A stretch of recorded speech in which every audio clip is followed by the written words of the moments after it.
49 అంటే సంతానం, 49 అంటే సంతోషం. 39 ఆంధ్రప్రదేశ్ తెలంగాణ. నమస్తే రమగారు. నమస్తే జయ. రమగారు, కొంతమంది మనం చూస్తూ ఉంటే అసలు ఎలాంటి దిగులు కనిపించదండి, చీకు చింత ఏముండదు, మళ్ళీ ప్రాబ్లమ్స్ లేవా అంటే ఎన్నో సమస్యలు ఉంటాయి.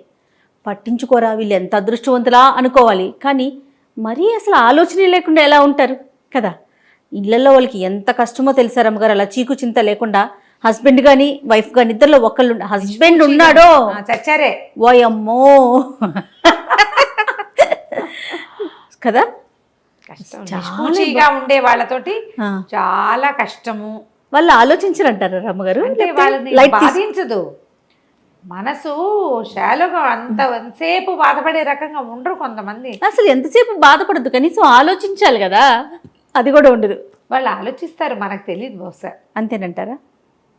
ఎవరి చింత వాడికి ఉంటుంది, కొంతమందికి చింత ఉండదు. రేపటి గురించి ఆలోచన కొంతమందికి ఉండదు.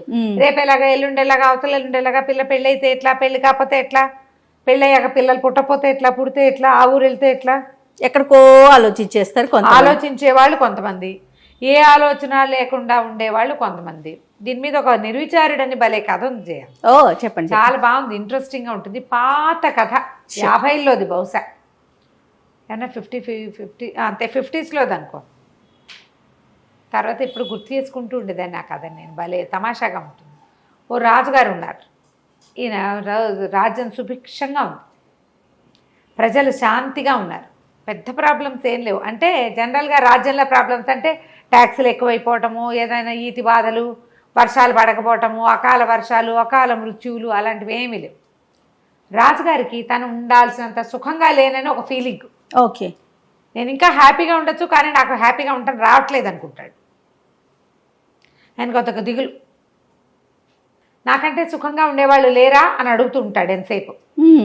నేను ఉండాల్సినంత సుఖంగా లేనంటే ఈ అధికారులు, ఆయన భార్య, మంత్రులు అనేవాళ్ళు, మీ అంత సుఖప్రాణి లోకంలో లేడండి, మీరే హాయిగా ఉన్నారంటే ఆయనకు నమ్మకం ఉండేది కాదు. నాకన్నా ఇంకా చాలా మంది సుఖంగా ఉంటారు, ఉండాల్సినంత హాయిగా నేను లేను, నేను ఇంకా కూల్గా ఉండుతూ నేను ఎందుకో ఉండలేకపోతున్నాను. బాగుంది, హాయిగా ఉండటమంటే ఇది కాదు, ఇంకా ఏదో అలా అనుకునేవాడు. అయితే ఏమైంది, దాని మీద ఆలోచిస్తూ ఉండేవాడు ఎంతసేపు. ఒకరోజు ఒక ఆయన, ఈయన ఈ రాజుగారు ఎక్కడికో వెళ్ళాడు, ఊర్లో తిరిగి రావడానికి వెళ్ళాడు. అధికారులు ఎవ్వరు లేరు. తిరిగి వస్తుంటే ఒక పల్లెటూరులో ఒక పల్లె వాతావరణం, నగరానికి కొంత దగ్గరలోనే ఓ పూరి పాకలోంచి చిన్న వెలుగు, అక్కడి నుంచి ఏదో శ్రావ్యమైన సంగీతము వినపడుతోంది. అబ్బా వీడెవడో సుఖప్రాణి, చీకటి పడేసరికి చక్కగా సంగీతం వాయించుకుంటున్నాడు. ఎవరు సంగీతం పాడుకుంటూ కులాసాగా ఉంటారు, ఆనందంగా హాయిగా ఉన్నవాడు. ఈయన గుర్రం బయట కట్టేసి ఆ గుమ్మంలోకి పోయాడు. ఈ రాజుగారు రాజు వేషంలో లేడు, సింపుల్గా ఉన్నాడు, ఏదో ఒక బాటసారి వెళ్ళే ఆ ఏకతారం మీటుకుంటున్నాడు. ఒక ఆయన టింగ్ టింగ్ వాయిస్తున్నాడు, ఏకతారం మీటుతారు కదా, ఆ ఏకతారం మీటుకుంటూ చక్కటి పాట, ఎంత శ్రావ్యమైన కంఠము, నిశ్శబ్దంగా నిరామయంగా ఉంది వాతావరణం. ఆ ఇంట్లో ఎవ్వరూ లేరు, పేద పూరి గుడిసె, ఓ మూల ఓ పొయ్యి ఉంది, ఏవో గిన్నెలు కనపడుతున్నాయి, ఓ చిన్న కుక్కి మంచం ఒకటి ఉంది కూర్చోడానికి వీలుగా, ఓ చాపేసుకుని గుంజ కానుకుని కూర్చుని ఏకతార మీటుకుంటూ పాడుకుంటున్నాడు. దాన్నా కూర్చో అని ఆయన కూర్చున్నాక, అగో ముందు కొండలో మంచినీళ్ళు ఉన్నాయి తాగు అని వాడు మంచినీళ్ళు అయితే ఈయన మీటుకుంటూ పాడుకుంటుంటే రాజుగారు కూడా సంగీతంలో మైమర్చిపోయి విన్నాడు. ఎవరు ఏమిటి అని కనుక్కున్నాడు. ఎంత హాయిగా పాడుతున్నావు, నీకేం బాధ లేవంటే, ఏం బాధలు ఉంటాయన్నయ్యా, నాకేం బాధలు ఉంటాయన్నా, ఏమున్నాయి, ఏదో కళాయి పనులు చేస్తా, మాటలేస్తాను గిన్నెలకి, నగరంలో తిరుగుతా పొద్దంతా, ఏదో ఒక పావలా రూపాయి దొరుకుతుంది, కాసిన బియ్యం కూర కొనుక్కు తెచ్చుకుంటా, అన్నం వండుకుని తింటా, నేను ఎవరికి పెట్టక్కర్లేదు, ఎవరు నాకు పెట్టక్కర్లేదు, గొడవ లేదు, నాకెవరు లేరే అని ఏడవచ్చు. వాడు ఏడవట్ల, ఏం చేయాలి, ఏముంది, నడిచిపోతుంది కదా. అన్నం తిన్నాక ఇంకేముంది, వెంటనే నిద్ర ఏమీ రాదు, ఏదో సంగీతం చిన్నప్పటి నుంచి పాట పాడుకునే అలవాటు, ఏకతారా పెట్టుకుని పాడుకుంటుంటే సంతోషంగా ఉంటుంది, హాయిగా నిద్ర పడుతుంది, ప్రశాంతంగా ఉంటుంది అన్నాడు. రాజు ఆశ్చర్యపడి, ఊరిని వాడికి దొరికే పావలార్థకే వీడు ఎలా హాయిగా ఉన్నాడు, ఏమో నాకు అన్నీ ఉన్నా నేను హాయిగా లేను, నిర్విచారంగా ఉన్నాడే వీడు, వాడు ఎంతైనా ఏడవచ్చు, నాకు పావలాయే వస్తుంది రూపాయి రావట్లేదని ఏడవచ్చు, పోనీ రూపాయే వస్తుంది 10 రూపాయలు లేవని ఏడవచ్చు, నాకెవడూ లేడు, నన్ను పట్టించుకునేవాడు లేడు, నన్ను చూసేవాడు లేడని ఏడ్చేవాళ్ళు లేరా ఇప్పుడు? అదే కదా. అన్నీ ఉన్నా సరే మా అమ్మ లేదు, మా నాన్న లేడు, నన్ను కనుక్కునేవాళ్ళు లేరు, అందరూ నన్ను అజాపజా కనుక్కోవట్లేదు అని ఏడుస్తూ ఉంటారు. అవును. రాజుగారికి అన్నీ ఉన్నా ఏదో కష్టం. నేను ఇంత నిర్విచారంగా ఉండలేను, నేను ఇలా హాయిగా నా దారిని నేను పాట పాడుకుంటూ పడుకోలేకపోతున్నానే. సరే వీడికి ఇది కట్ చేసి చూద్దాం, వీడు ఏం చేస్తాడో అని మర్నాడు ఆ రాత్రి వెళ్ళిపోగానే ఊళ్ళో ఎవ్వరూ మాటలేయించద్దు, కళాయి పెట్టించద్దు, అవన్నీ పనులు కోటలోనే అవుతాయి, రోడ్డు మీద తిరిగేవాడికి పని ఇవ్వద్దు అని టంకేయించాడు. వాడి ఆయన తెలివి. మర్నాడు ఈ కళాయి పోసేవాడు ఊరంతా తిరిగాడు, ఎవరు పిలవల, కళాయి ఎవ్వరూ పిలవల. పని లేదు, ఏం చేస్తాం? తిరిగి వస్తూ ఉంటే ఇంటికి ఒక ఆయన, ఒక పెద్ద మనిషిలాగా ఉన్న ఆయన పాకెట్లో నుంచుని గొడ్డలు పెట్టి పేళ్ళు కొట్టుకుంటున్నాడు.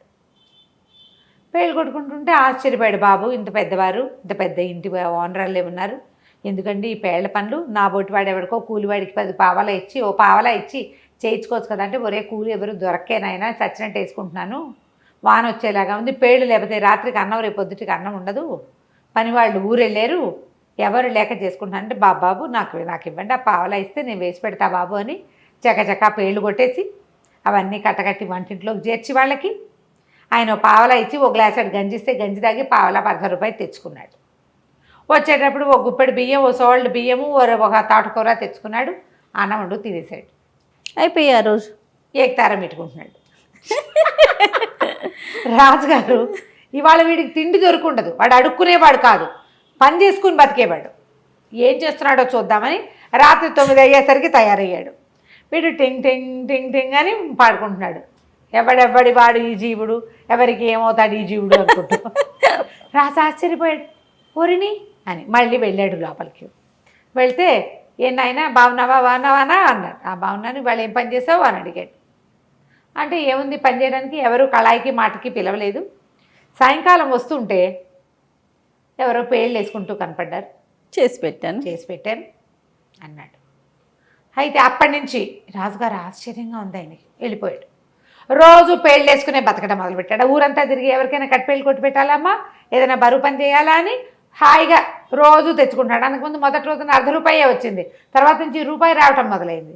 హాయిగా కడుపు నిండా తిని ఉంటున్నాడు. మళ్ళీ వచ్చి చూశాడు రాజు, వీడు ఏకతారలో మార్పు లేదు.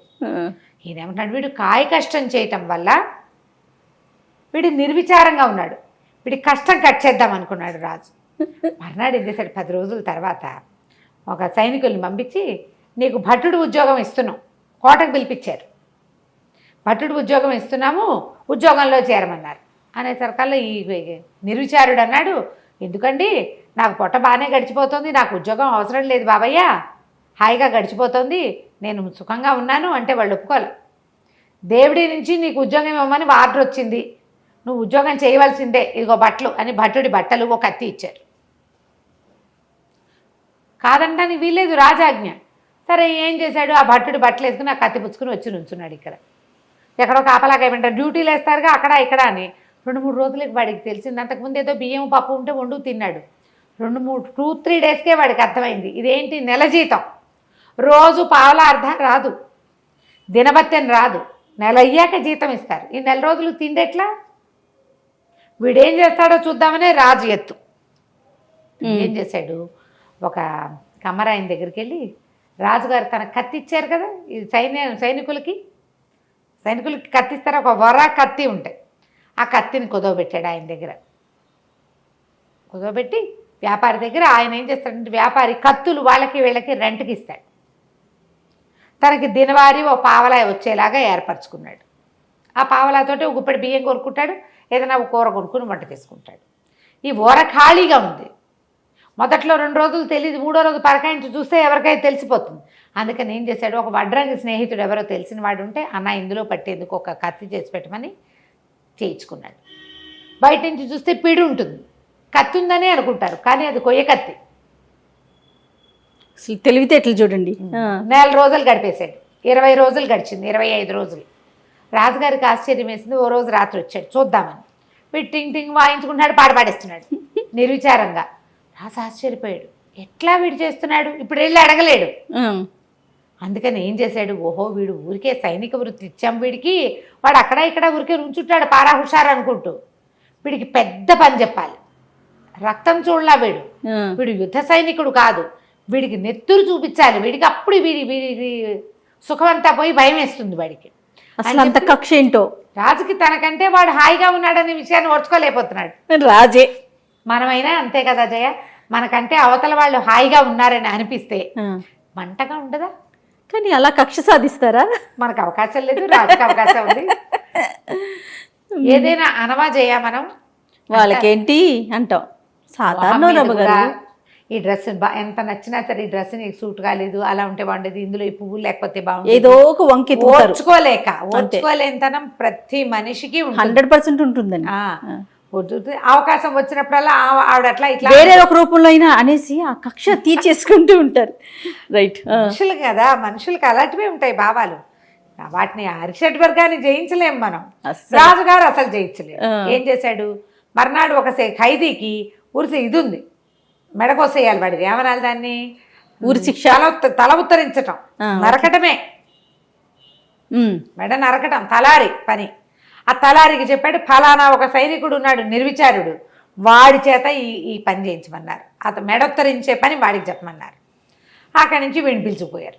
పిలుచుకుపోతే అక్కడ ఒక ఖైదీ ఉన్నాడు, వీడికి వాళ్ళ మరణశిక్ష ఉంది, ఆ శిక్ష నువ్వు అమలు చేయాలి, కత్తి వేయి అన్నారు. అనగానే వీడు నిర్ఘాంతపోయాడు. ఒకటి భయం వేసింది, రెండోది ఇంకో భయం వేసింది. కత్తి లేదు కదా, లేదు. కొయ్య కత్తితో ఎట్లా చేస్తాడు? అదే. అయితే లబలబలాడుతూ అన్నాడు, అయ్యా తలారన్నా, నాకు ఈ పనులు అలవాట్లేదు, నేను ఏదో మామూలుగా మాటలేసుకుని బతికేవాడిని, ఎందుకో ఉద్యోగం వచ్చింది, బాబు నాతోటి ఇవన్నీ కాదు, ఒట్టి సైనికుడు పని అంటే కాపలా పనే కదా అనుకున్నాను, ఈ చావుల పనులు నరకటాలు అవి నేను చేయలేనని అంటే తలారు ఒప్పుకోలే. కఠినంగా చెప్పాడు, నీ పేరు చెప్పారు, దేవుడి నుంచి నీతోటి శిక్ష అమలు చేయించమని వచ్చింది, చేయవలసిందే రాజాజ్ఞ, ఇక కుదరదన్నాడు. అనేసరికల్లా వీడు ఆలోచించుకుని, ఓకే దేవుడా, నా జీవితంలో ఎప్పుడూ చేయని ఒక బ్రహ్మాండమైన పని చేయబోతున్నాను, నా వల్ల ఒక ప్రాణం పోబోతోంది, ఒకవేళ ఈ ఖైదీ కనుక నిర్దోష అయితే నేను నరికే కత్తి కొయ్య కత్తిగా మారిపోవుగాక, నువ్వే ప్రమాణం దేవుడా, నీ మీదే శపథం చేస్తున్నాను అని గట్టిగా అరిచాడు. చుట్టూ జనాలతో చూస్తారు ఏమవుతుందో. వీడు ఏనాడు అలాంటి పనులు చేసిన వాడికి వీడు మాటలేసేవాడని కొంతమందికి తెలుసు, సైనికుడు ఊరికే పారా హుషారంటాడని ఇంకొంతమందికి తెలుసు. వీడు సర్రమని కత్తి చూసి దాడి మెడమ నరకబోయాడు, కొయ్య కత్తి కనపడింది అందరికీ.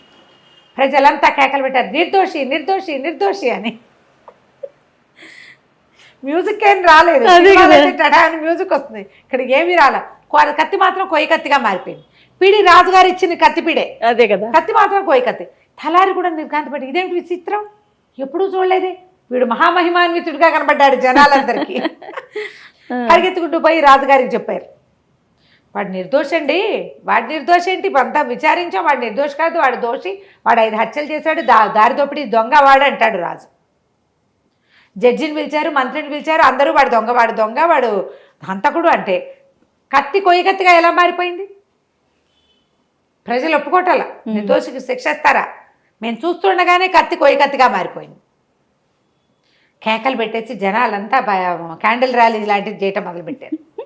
రాజుగారు ఆశ్చర్యపోయి, ఈ నిర్విచారుడు, ఈ పాటగాడు ఉన్నాడు కదా, సంగీత పాడుకునేవాడు, వీడిని పిలిచాడు. ఒరే నాయన ఏంటి కథ అంటే, నేనేం చేయను ప్రభు, ఇలా జరిగిందండి చెప్పేశాడు. చెప్పంగానే రాజుగారు అనుకున్నాడు, వాడు హాయిగా ఉండటానికి అలవాటు పడ్డవాడు, వాళ్ళు నిర్విచారంగానే ఉంటారు, వాడికి డబ్బులు ఉన్నాయి, లేదు ఉద్యోగం ఉంది, పదవి ఉంది, ఇవి కాదు, అంతే. నిర్విచారంగా ఉండటం వాడి మనస్తత్వం. డబ్బుంటే సుఖంగా ఉంటారని, రాజైతే సుఖంగా ఉంటారని, ఉద్యోగం ఉంటే సుఖంగా ఉంటాం కాదు, సుఖంగా ఉండటం అనేది ఒక తత్వం, అంతే. ఏదున్నా లేకపోయినా ఆ ఖైదీకేమో ఉరి శిక్షని మరణ శిక్ష చేసి, మరి ప్రజల్లో గొడవ వస్తుందిగా, వాడికేమో ఆజన్మాంతం జైలు శిక్ష విధించి, ఈ పాటగాడిని నీకు చేతొచ్చిన పని చేసుకో అని చెప్పి వదిలిపెట్టేశారు. ఏమైనా ఇవ్వమని అడిగితే ఏం వద్దండి, నా బతుకు నేను బతుకుతానన్నాడు. పావలా అర్థం వస్తే చాలు, ఏకతారం మీటుకోవడానికి అంతకంటే ఏం కావాలి, అంతే. హాయిగా దాన్ని పోయాడు. రాజుగారు ఆ తర్వాత నాకంటే సుఖంగా ఎవడున్నాడు అని చూడడం మానేశాడు. సూపర్, వాడి తెలివితేటలు సూపర్. నమస్తే రమ్మగారు. నమస్తే.